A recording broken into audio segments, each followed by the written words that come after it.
So, cast your mind back. You are Tommy Shelby, leader of the Peaky expletive deleted blinders. He's a god, he's a man, he's a ghost, he's a guru.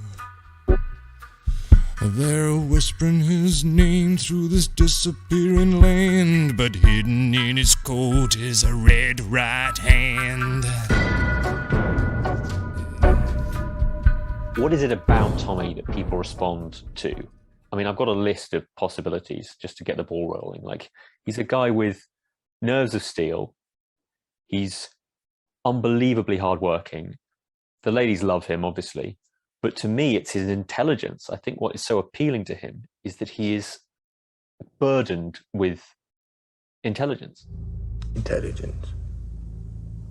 Intelligence is a very valuable thing, isn't it, my friend? Yeah, that's a good way of saying it. I've said that before, that it's a burden on him. Thankfully, I don't have that burden myself. But in the writing, I think the brilliant thing that Steve Knight did was that he made the line of the First World War in the character. So there was always this sort of memory or of Tommy of this, happy, not damaged, accessible character.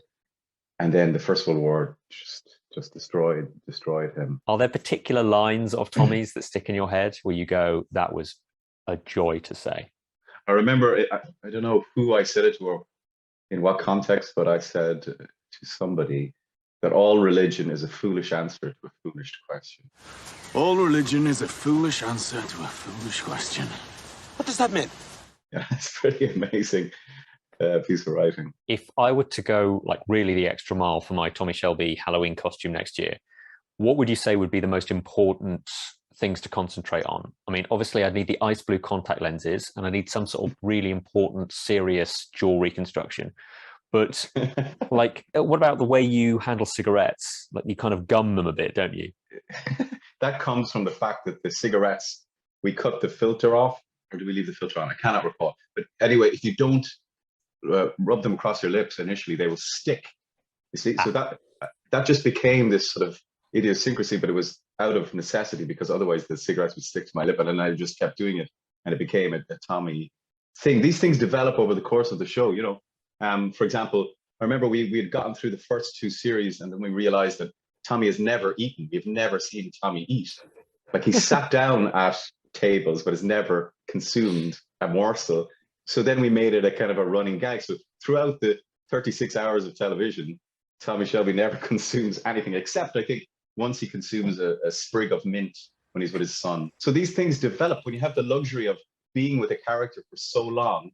These little things arise, and you just, I will say to Steve, or Steve will pick up on it, and then we'll just kind of run with it, There's somebody who's counted the number of times you've drunk whiskey, and it's something like 213 times. Okay. Yeah, I'm not sure I can punch that weight, but I'll do my best. I'll also need to work on my Birmingham baritone, obviously. You don't parley when you're on the back foot. And where should I go for the haircut? How often does it need to be topped up on set? Is it a daily routine? Depending on, and throughout the series, we've had different severity of cut, and I think in series 5, it was the most severe. It was a zero Skull. blade. Yeah. So that required daily attention. Yeah. And then growing it out is traumatic, because it doesn't look good when that midpoint. Yeah. So it takes a bit of patience to actually grow it out. I think I'd also need to perfect my finger wagging, because when Tommy's upset, out comes the finger. Oh shit, you're taking apart my performance now.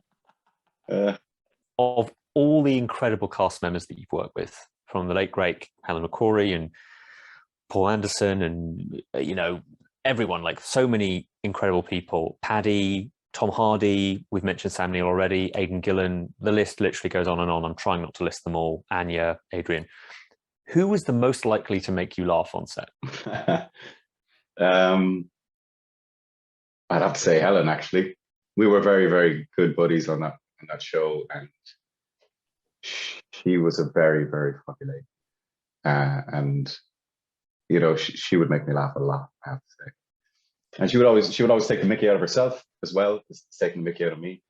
So yeah, we had it, and you know, it's important on this show because a lot of the scenes are so bloody intense, and so demanding, sort of psychologically, and you're going places that are difficult enough to go to. So you have to have some levity to balance it up, and I always had an amazing laugh at Ellen.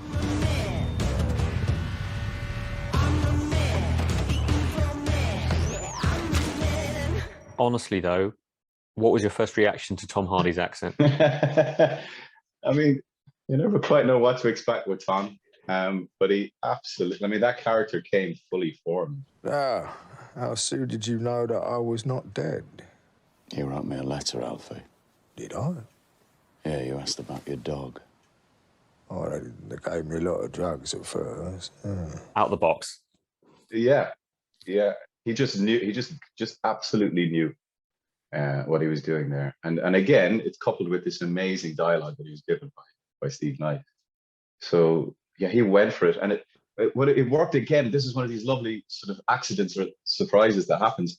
The energy that Alfie has is completely counter to the energy that Tommy has. So when you put them together in a scene, it really works. And we always cross shoot those scenes, you know. So it's like a piece of theater. Sometimes you have 20-minute takes, because traditionally or conventionally you would shoot over the shoulder. But yeah, that's hard to do when you're in these big scenes, because you're not reacting in actual real time to what the other character is saying. So we make an exception always for the Tommy Alpha scenes to cross shoot them.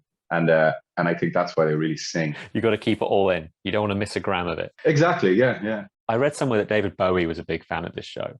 I know I spoke to David Bowie like personally, and he did tell me that he was a massive fan. And then I gave him a gift of my Series 1 hat, which I know he loved.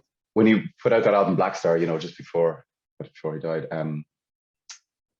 he asked, or he gave it to Steve Knight and said, "Listen, if you want to use any of these songs in the show, you can." And we did. Yeah, that was probably the most special. Yeah, that was the most special. Tell me though, you gave away one of your hats to this David Bowie character. What have you kept a hold of? Because the whole look, you can never wear these clothes out, right? No. But you do want them in your house, surely, because they're just so perfect. What have you taken home? Well, a lot of these clothes were made by an amazing Dublin tailor. And there was a beautiful dark navy tuxedo that was specially cut for me. I kept that. I've never worn it. A toast, if I may, to the end of our deal. The beginning of something more. Happy birthday, Lizzie. Is there any advice you'd give to your younger self a decade ago before you said yes to this and it all came together? Just to warn them, like even the tiniest thing, like if you're going to be running in these shoes, wear double socks, because yeah, that's a good tip. I don't have to. I'm a non-smoker. I never anticipated smoking that many. You know, they're not real, obviously, but like I asked the prop guys to count how many I smoked, and I think it's 3,000 a series. You know, so it can't be good for you, right? So take a lot of vitamin C to counteract it. That's probably my advice. Take a lot of vitamin C. Look, I'm wagging the finger now. And make sure there's an inhaler on set at all times. Indeed. It's been a real pleasure, and I've got to tell you what I very nearly said. Thank you so much, Tommy, which says enough. I think it's been emotional. Have a great rest of your day, and thanks man. again. Nice to talk.